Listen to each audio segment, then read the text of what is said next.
Now, you hold this and hold it kind of close to your mouth, all right? Okay. So everybody can hear you. Come on this way just a little bit. Right there, brother. Okay. To begin with, my wife Eleanor and I were married on July 28th, 1943.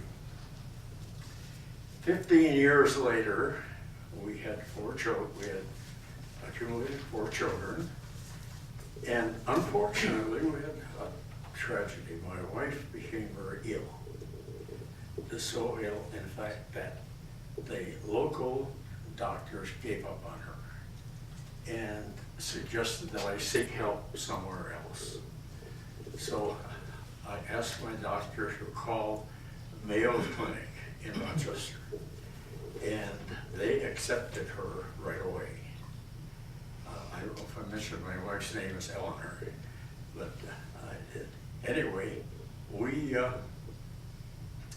proceeded the next day immediately to go to Rochester to the Mayo Clinic.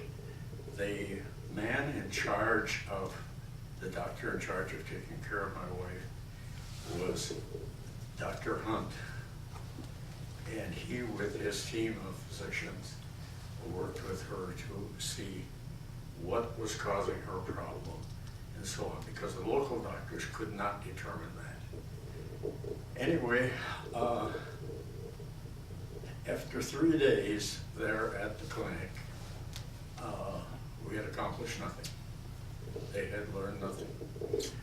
Dr. Hunt suggested that I go back to Wisconsin to my family, and that we leave my lady Eleanor there, and that they would attempt to determine what was causing her problem and was there any cure for it. That he would call me as soon as some information was available.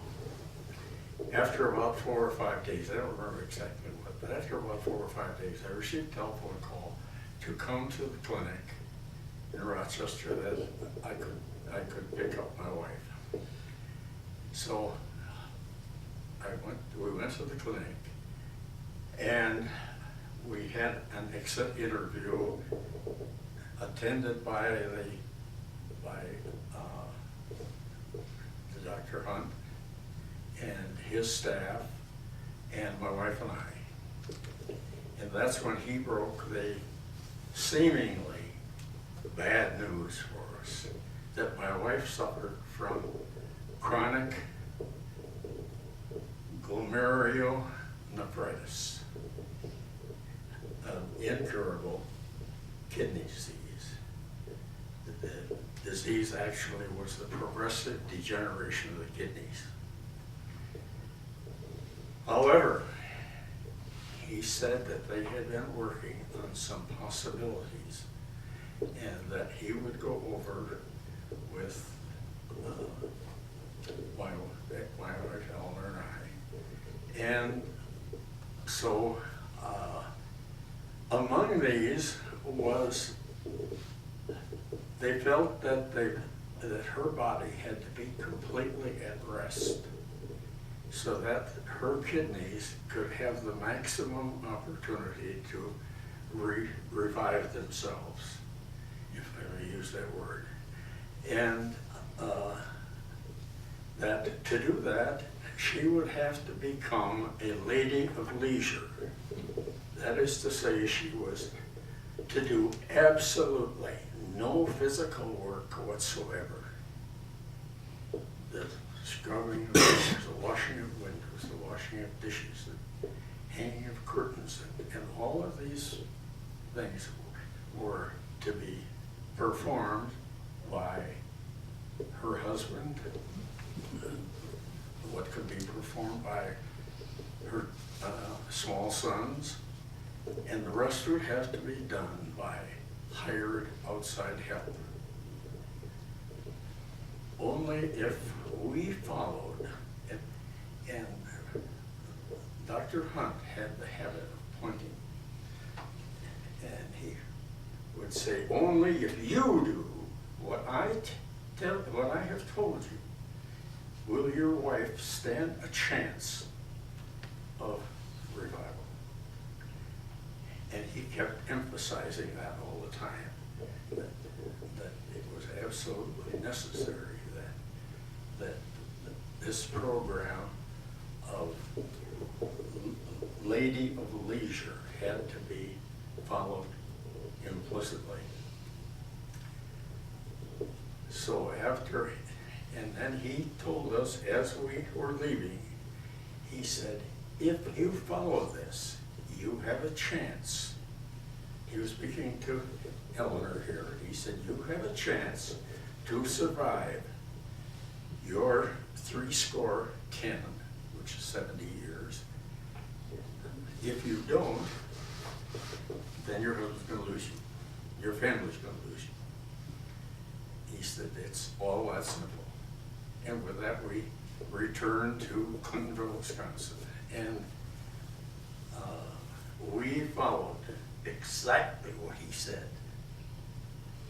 And in about, I'm going to say, 2 to 3 weeks, we began to see color return to my wife's cheeks. We began to see her want to move around more. So it was obvious that some cure was taking place.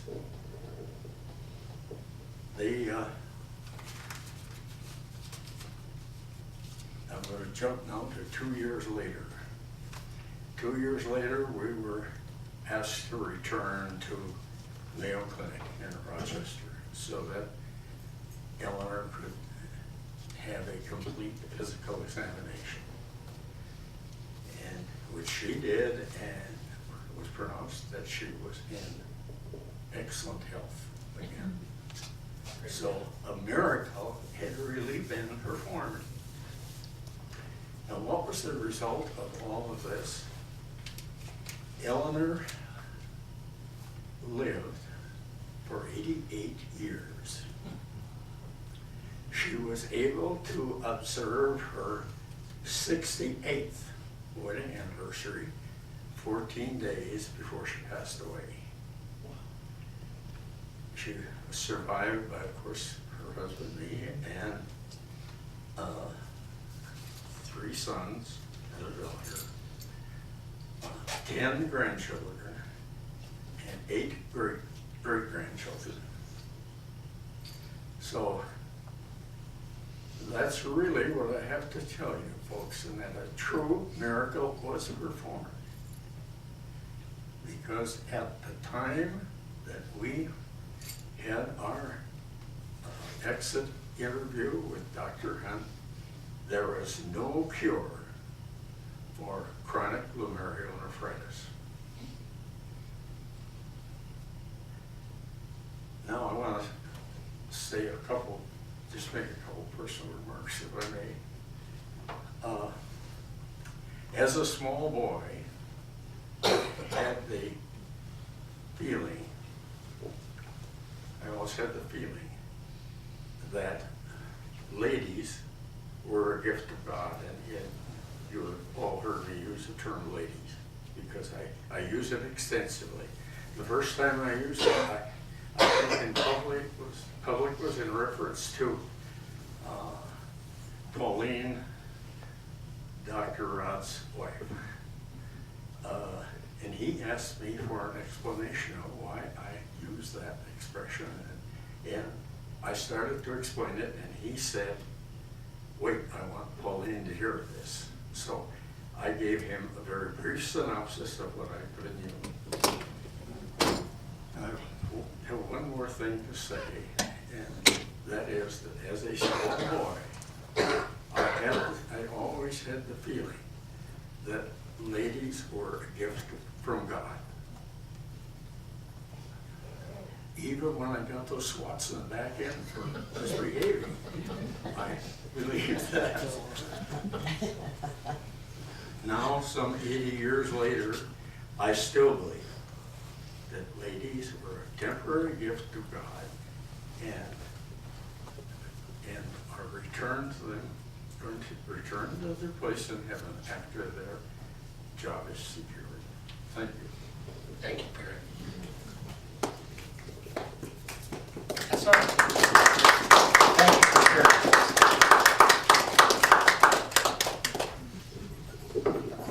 Good job, Papa. Yeah. That's right.